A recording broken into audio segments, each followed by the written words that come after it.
kong may magagawa ang Diyos. Alam kong may magagawa ang Diyos. Alam kong may magagawa ang Diyos. Alam kong may magagawa ang Diyos. Kung ako'y magtatapat, Kung ako'y sa Kanya'y maglilingkod, sa Kanya'y maglilingkod, alam kong may magagawa ang Diyos. may magagawa ang Diyos. Alam kong diringgin ng Diyos ang sammo ko, Alam kong diringgin sapagkat ng mahal niya ako. Diyos ang samo ko. Alam kong diringgin ng Diyos ang sammo ko.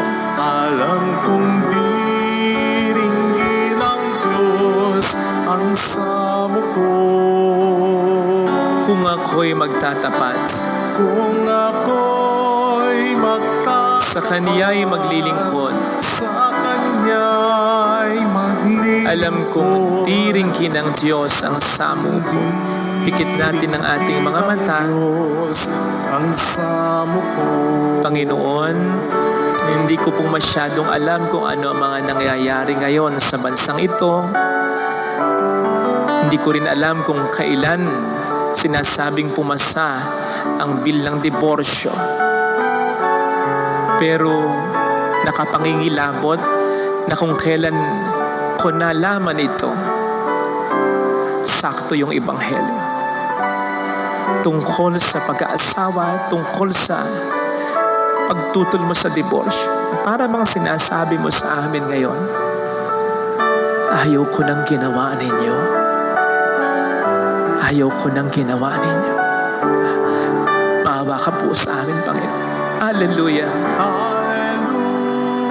Tulungan mo kami. Hallelujah. Kaawaan mo kami sa pagiging mayabang namin, sa pagpilit namin ang gusto namin,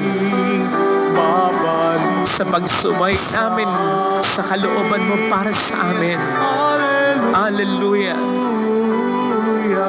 Pagpalain mo ang mga Kristiyanong naniniwala pa rin na dapat kaming sumunod sa iyo. Babalik ang Panginoon upang tayo ay kunin. Maging matyaga pa rin nawa ang mga ito sa paninindigan sa kung ano ang tama at totoo. Mayroon, sabi sa ating unang pagbasa, magtyaga tayo. At kasama sa pagtyaga yung manindigan sa tama. Kahit ayaw ng manindigan ng iba, kahit ng lahat pa. Yun ang hinihiling sa atin ng Panginoon. At maliwanag ang kanyang pangako sa Biblia.